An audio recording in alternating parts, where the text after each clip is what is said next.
The device he held was bulky and archaic, resembling a handheld mainframe, including the dust. Although it looked decades old and nearly obsolete, it was vital to his mission. As he moved his hand across the device, twisting one of its innumerable dials, the wind swept through the forest. It cut through the air, tearing the last of the autumn leaves from the trees. He paused, watching as the leaves twisted before him, before landing on the screen of the device. He quickly burst it away with the side of his fingers. The device was critical. It was a quantum wave function collapse inducer, although that was, perhaps, excessively technical, if not precise. The doctor was neither. He just called it the Chaos Emerald Detector. Despite the fact he invented the device, he seemed not to care for its finer mathematical details. That was unfortunate. Metal Sonic was a machine. Mathematics was his native language. He twisted one of the knobs on the side of the device, stopping when it began to screech a single continuous tone. Taking a single step forward, he looked up, glancing at the trees above, before pressing one of the buttons. The screeching heightened, piercing through the autumn leaves and sending the wildlife scuttling. Data exploded across the surface of its screen, tiny green digits forming over its black monitor. In order to locate the Chaos Emerald, Metal needed to find its space-time coordinates deduced from the scanner's readings. It was not simple, however. The device could not locate the Chaos Emerald, at least not directly. The scanner could only find where the Chaos Emerald was not, able only to detect an absence, not a presence. He followed the screeching of the machine, walking as it guided him towards a large tree. As the screen flickered, he stopped, standing a single step from the tree. The screeching was now at its height, but as he inched forward, it fell abruptly silent. He shook the machine and, after brushing the recently fallen oak leaves from the number pad, pressed the surface of the device, entering a list of possible factors. When supplied with the correct factors, the device would return the correct coordinates. It would reverse engineer the distortion to the location. The coordinates would be hyperdimensional, for the Chaos Emerald existed between dimensions. It would manifest in this reality only after someone observed it, which is why he needed the coordinates. Finding the emerald was a simple matter. He only needed to know where to look. After punching the numbers into the device, he waited for a nanosecond. No emerald appeared. His guess was incorrect. He paused, turning over the options through his processor. It was easy to verify his solution once he had it. All he had to do was send the list of numbers to the device. The device would find the emerald coordinates if he guessed correctly. However, it was nearly impossible to find the correct coordinate factors through analysis. The uncertainty of the Chaos Emerald made it difficult. He would have to find the tiny mistake in the movement of individual atoms. It would be a simple matter to try every possible factor. He could run through each permutation, trying each combination of numbers. If he searched them all and tried each one, he would eventually find the answer. It was the equivalent to sorting the grains of sand on a beach by picking them up one at a time, individually. Given enough time, it would work. He routed all of his power to his processors and brought up the network connection with the device. He would send the numbers over the network, saving time and energy by avoiding the manual interface. This was optimal. It would guarantee a solution. He began to generate a list of possible factors, sending them wirelessly to the device. As he tried each set, the device attempted to reverse the distortions to coordinates, but each attempt resulted in an error. This was of no concern. There were infinitely more numbers to attempt. As he transmitted the numbers, his radio crackled to life. Metal Sonic, what are you doing? Your power consumption has skyrocketed! It was Dr. Eggman, speaking over Metal's unfortunately unencrypted radio, aloud for all to hear. Metal had mentioned to the doctor multiple times it was suboptimal to broadcast his secrets unencrypted to anyone with a radio scanner, but Eggman would have none of it. Metal was not built to strategize. He was built to follow orders. He derived enough CPU cycles to answer Dr. Eggman. This was annoying. Those cycles could have been used for calculations. I am calculating the factors of the emerald's wave function, Metal replied. Resuming his number generation immediately, he would waste no CPU cycles on trivialities. And just how long is that supposed to take? Eggman asked the question as if he already knew the answer.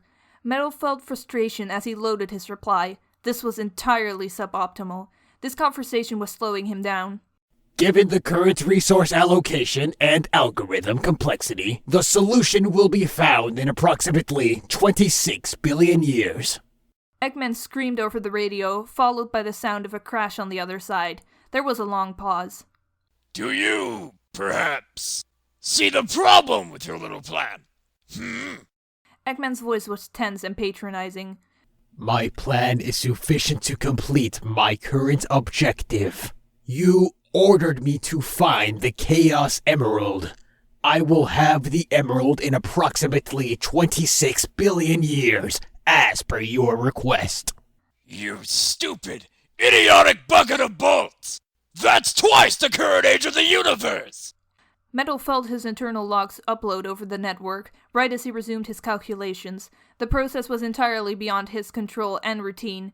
It was a common occurrence for Eggman to take a peek into his internal systems remotely. He did it nearly every day. After another pause, Eggman responded. You idiot! We've been over this before. Finding the Chaos Emeralds by trying every random solution is completely infeasible.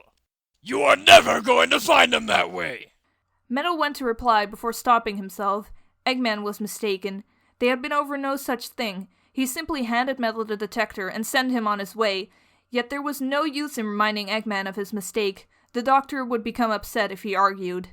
And stop with your pathetic attempt to calculate the answer. You're only going to drain your battery. Metal complied, dropping the calculations and restoring his power consumption to normal. This was an order. You just sit there and hold tight. I have a specialized algorithm that will calculate this in under an hour, based on the readings from that detector. It sure is amazing what you can do when you don't blindly try every possible solution, isn't it? Metal complied, standing idle and motionless, the wind carrying fallen leaves over his head. They drifted down, coming to a rest between his ears. He did not move. After several hours, he received a notice. He was still connected to the network. That was beyond his control, so the factors of the Emerald's wave function downloaded automatically. There's your answer. Now hold on while I send you support. Metal took the numbers Eggman provided, verifying the solution by sending them through his detector. As he plugged in each one, the device caused the mathematical wave function to collapse, reducing the distortion to the dimensional coordinates of the Chaos Emerald. Metal uploaded the coordinates from the device and directly to his visual system to achieve that precise location. It was something only he could do. No organic organism could look through space so precisely. As Metal tuned his sensors, the tree in front of him distorted, warping reality near the roots. A small sphere of refracting light appeared. It was tiny at first, smaller than an individual atom, but expanding rapidly. The sphere was hard to look at.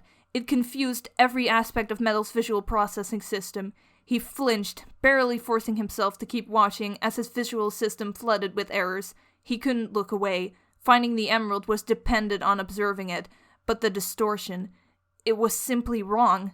The Chaos Emerald emerged in a flash of light, projected from a higher set of dimensions. Millions of possible worlds and potential timelines collapsed, drawn into a single reality once someone observed the emerald. Metal waited. This process was standard whenever someone found an emerald. Most simply did not understand what was happening. This was expected. Most did not realize the universe was orderly and predictable. As the light dimmed, Metal turned to examine the tree in front of him. The emerald had appeared inside a mess of tree sap, its green hue turned murky by the layers of hardened slime. It was trapped in an ancient piece of amber, several feet wide, formed between the roots of the tree. Prehistoric insects surrounded the emerald, scattered through the amber like flecks of pepper. Metal reached forward and placed his hand on the sap. The front part was sticky, but as he pushed forward, he felt resistance. The underlying sap was hardened with age. Metal brought his fingers up. They were covered in tree sap, and that was suboptimal. He pulled one of the fallen leaves off his head and tried to wipe off the sap. After succeeding only in smearing the sticky mess across his hand, he let go of the leaf, making a series of irritated beeps as it remained stuck. Incoming delivery! Metal heard the robotic voice from the sky. Looking up, he saw a small drone painted with Eggman's trademark logo, buzzing overhead. It came close to the ground and dropped a small package, which landed at Metal's feet before shooting back into the sky. Metal picked up the package. It was a small aluminum crate, shaped as a thin rectangle, rather than a cube, the likes of which he had previously received. The two sides of the crate were connected by a shoulder strap, which would make it easier for Metal to return the box. This was standard protocol. Eggman could deliver mission-critical supplies on a moment's notice with his hyper-efficient drone network. He secured the strap over his shoulders before lifting the edge of the crate open, revealing a mess of paper packaging. He thrust his hand into the paper and rummaged around, stopping as he felt something brush against his fingers. He grasped the object and pulled it out of the box. It was a small, white plastic bottle, labeled with a corrosive warning sticker, above NaOH, emblazoned on the surface. Metal Sonic needed no additional orders. He had used the substance before. Sodium hydroxide was an industrial-strength solvent, especially useful with organic substances, capable of dissolving the very flesh off bones. He knelt down and unscrewed the cap. Tilting the bottle sideways, he watched as the gelatinous clear liquid oozed out, smearing the surface of the amber as it flowed. The amber began to steam, heat and water flowing into the air as the gelatin seeped into the organic tree sap. The bottle half empty, Metal stood back up, screwing the cap back on the bottle and returning it to the crate, along with the emerald detector. He watched as the reaction continued, steam rising as the amber dissolved, melting into a sticky brown puddle. The prehistoric insects inside the amber dissolved as well, evaporating into the air. Metal waited, completely motionless, as the solution did its work. The process was slow, but it did not bother him. His objective was to obtain the Chaos Emerald. The time parameter was unspecified. He would wait as long as required. As the ember turned to goo, the emerald rolled out of the steaming heap, gathering dirt as it rolled to Metal's feet. Kneeling down, he picked it up in his already stickied hand. I have acquired the Chaos Emerald. I am preparing to return to the base for delivery and... He stopped. His audio sensors were picking up something. The forest leaves cracked in the distance. Metal spurred his radar to life, pinging out in all directions. Something was approaching, and it was traveling near the sound barrier. He knew of only one thing that moved that fast. Metal activated his every subsystem and sensor. This was his chance. His primary, earliest command loaded through his processors from his BIOS. Primary objective, neutralize Sonic the Hedgehog. This was it, his mission, his purpose, the bane of his existence. He focused his sensors, scanning in the direction Sonic was approaching. He was picking up an unencrypted signal with his radio. Tails? Come in, Tails. I'm here now. Where you told me to go? Are you sure this is the right place? Metal estimated the location of his target. Sonic was approaching from the north, inbound in approximately 5.7 seconds. He revved his engine, preparing to launch himself in Sonic's direction. This was it. He would be rid of his loathsome copy. This was his chance to prove, once and for all, that he was the real Sonic, to fulfill his primary objective. As Sonic burst through the bushes, Metal launched forward, revving his engine at full capacity, striking him in the center of the chest with his forehead. The force threw Sonic backwards, and he fell, landing and skidding across the ground, branches breaking as he collided with the trees. Metal turned and flew forward again, arms outstretched, aiming at Sonic's throat. As he prepared to strike, his loathsome copy rolled under him, kicking him in the center of the intake panel of his chest. Metal twisted through the air, before landing on one foot and grabbing a tree branch to stabilize himself. He paused in an attempt to recover, as did Sonic. The two stared at each other, each waiting for the other one to make the first move. Metal's radio spurred to life. Sonic? Here? Of all the times for that rotten hedgehog to appear. No matter. Metal Sonic, you have the emerald. Return to the base at once. Metal paused before replying. His primary objective was to neutralize Sonic the Hedgehog. He was standing right in front of him, like the pathetic animal he was, stuck in a trap. Metal couldn't leave until he neutralized him, until there was only one Sonic remaining. Hey, look! It's the talking tin can that thinks it's me! Sonic called from across the forest, panting, before leaning to the side, squinting at something invisible behind Metal. Ooh, is that Egg Breath on the line? Tell him I said hi! Metal remained calm. He would predict the optimal course of action, and he would win. He calculated hundreds of conditional probabilities, propagating the new value across his Bayesian model. He would find the optimal solution. Metal Sonic, what are you waiting for? Get back here this instant! Eggman said, demanding Metal's attention as his voice hissed over the radio. Metal did not understand. He was to neutralize Sonic the Hedgehog. It was his primary objective. It was what the doctor wanted. But the reason I was built was... Are you arguing with me? Eggman said, his voice rising. You are only authorized to do what I say! You have the Chaos Emerald! Get back to the base! Sonic arched his eyebrows and folded his arms. He began tapping his foot on an exposed tree root. Are you two done yet? Metal stopped. His primary objective was to neutralize Sonic. He was programmed to follow orders. His current orders were to ignore Sonic and return the emerald. If he followed orders, he wouldn't destroy Sonic. His primary objective was to neutralize Sonic. He was programmed to follow orders. If he followed orders, he wouldn't destroy Sonic. His primary objective was to... His radio crackled back to life. Metal Sonic? Are you doubting my orders? No, the protocol given is insufficient too. Then what are you doing? You are taking too long! Don't you even think of disobeying me again! As Metal began to reply, Sonic leaned forward, placing his muzzle up to Metal's ear. Hey, scrambled eggs! Since when has anything you ever made actually obeyed you? Metal recoiled as he felt Sonic's awful, humid, organic breath assaulting his audio sensors. He leaped backward, watching as Sonic merely stared at him with an amused expression on his face.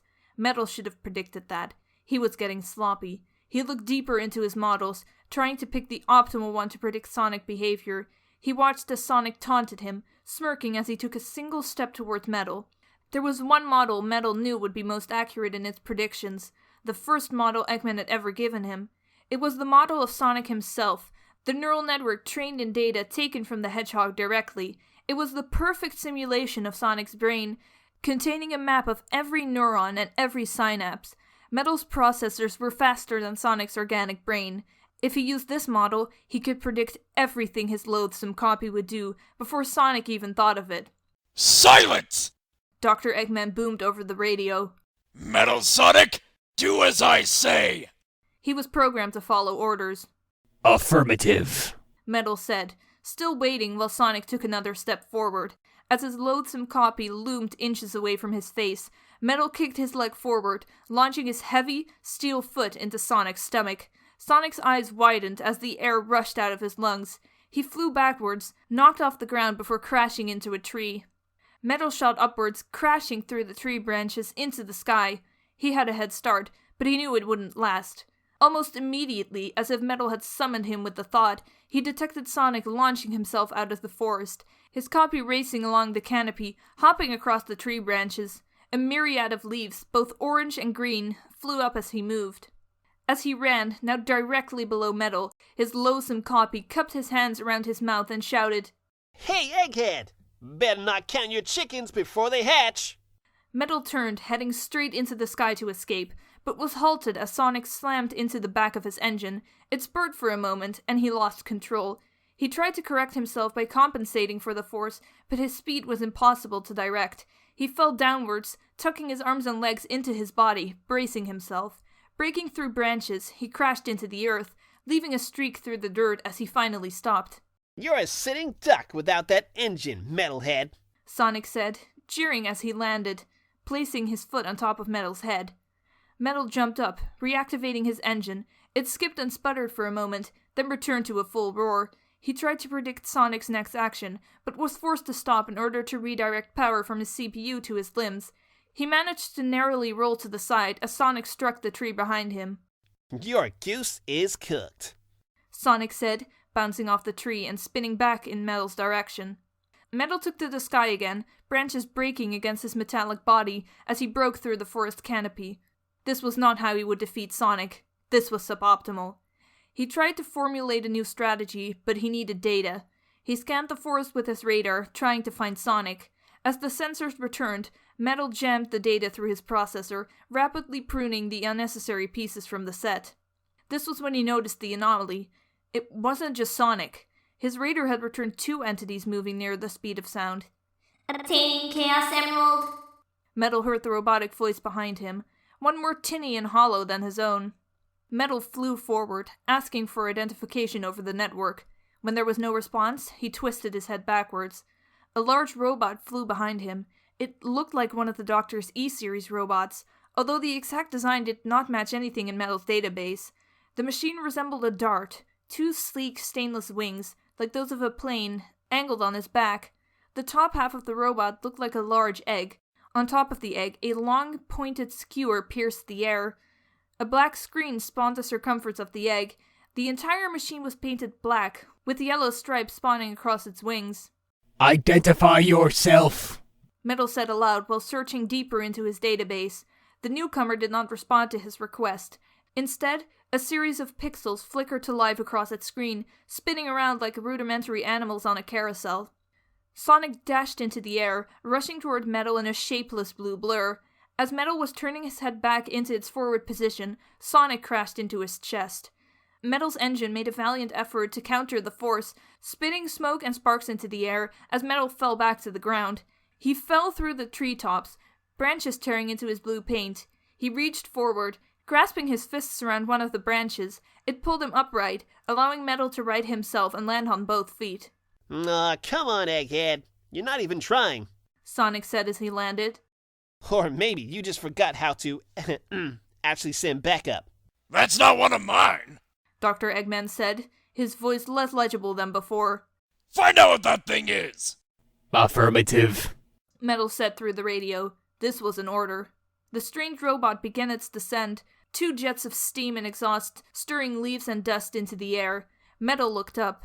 Dedicating the bulk of his processing power to analyze the robot, he processed every curve, every bolt, and every piece of it in striking detail, reversing the data amidst the knowledge in his own database. He transmitted all data collected back to Dr. Eggman. The chaotic whir of pixels subsided. 2 solid yellow rectangles appeared on the front segment of the machine's screen. 2 arms, adorned with claws, unfolded from the side of the egg, filling the forest with the sound of screeching metal. While he used all of his processing power to analyze the robot, he felt something pull against the emerald in his hand. The sudden dextral feedback broke him out of the loop, and he tightened his grasp around the emerald. Swirling his head towards the disturbance, Metal saw Sonic with both of his hands draped over Metal's own grasp. He was sweating, as he was struggling to pry the gem from Metal's superior grip. Sonic noticed Metal turning to him. He dropped one hand off the emerald and shrugged. Hey, it's not like you're using it right now. Sonic threw both hands on the emerald again. He pushed his heels into the ground, leaning back with all his weight to pry the emerald out of Metal's hand. Metal felt the gem began to slip. He lifted his other hand and slapped Sonic's hand out of the way with it, grasping the Chaos Emerald with both hands himself. Sonic tried to grab the emerald again, only to shuffle around with Metal's palm, the gem's surface area failing to prove sufficient room for 4 hands. Sonic brought his hand up higher, this time attacking the source directly by pushing away Metal's arm. Metal retaliated, bringing his hand back to push Sonic at his shoulder.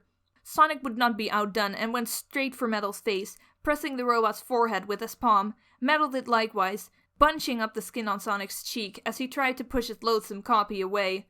Lacking further escalation, Metal struggled with Sonic for a moment, pushing the Hedgehog's face away while attempting to pull the emerald back. Metal Sonic! The doctor blared back over the radio again. Get back here immediately! That robot isn't mine! It's... His radio cut out. Collecting Chaos Emerald. Both Sonic and Metal turned their heads in unison.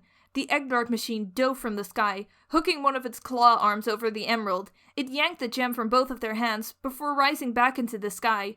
It took off, racing across the horizon, booming through the forest as it broke the sound barrier. Sonic and Metal looked at each other for a moment, still pressing against each other. They paused before realizing what they were doing. Simultaneously letting go of each other, they looked away in the opposite direction before beginning the chase. Metal activated his engine as Sonic sprinted away. His engine protested before revving into an arrhythmic hum. Launching above the canopy, he saw Sonic narrowly in front of him, racing on top of the trees. The egg dart was ahead of both of them, flying parallel to the ground. Metal pressed forward, confident he would soon overtake Sonic. How could you lose the Chaos Emerald? The radio hissed and spattered. It was as much the voice on the other side as the interference. When you get back here, I'll see you turned into scrap metal. I failed because you updated my orders to study the... Silence! Retrieve the emerald immediately and get back to base. The radio cut out. He was flying directly above Sonic now. He felt a small sliver of satisfaction when he saw how Sonic huffed as he passed over him. He was faster than Sonic, but his pathetic copy always denied it. With his unmatched speed, he rapidly closed in on the strange machine. It struck him as suboptimal that the machine didn't just take off, upward, away from Sonic. Metal could give chase in the sky, but it would have avoided at least one of its pursuers if it would only fly up. He looked back down. Sonic had caught up with him, somehow. This frustrated Metal. He shut off his excess cognitive functions and redirected all of his energy to his primary engine. This was not enough. Sonic had caught up, speeding just as fast. Metal did have a trump card. He activated his maximum overdrive engine. An intense flow of power flew from his battery into his engine. He flung forward like a comet, watching with joy as the pathetic clone below him looked up and saw his superior performance. He could see Sonic increasing his own efforts, looking straight upward as he tried to run faster and faster. He raced forward, looking down at the worthless and pathetic Sonic the Hedgehog. Sonic the Faker, Sonic his copy. The Hedgehog was gasping for air now, staring directly at Metal. You could see panic slowly spread across Sonic's face. He was superior, and he was the real Sonic. Aside from his primary objective, this was why he needed to kill Sonic. There could be only one. The real Sonic was the superior Sonic. He noted that he had his copy's complete attention. This was it. He would win. Does it surprise you, Sonic, that I can outrun you? This is the moment that I will. His optical feed cut out as an explosion of errors broke through his systems.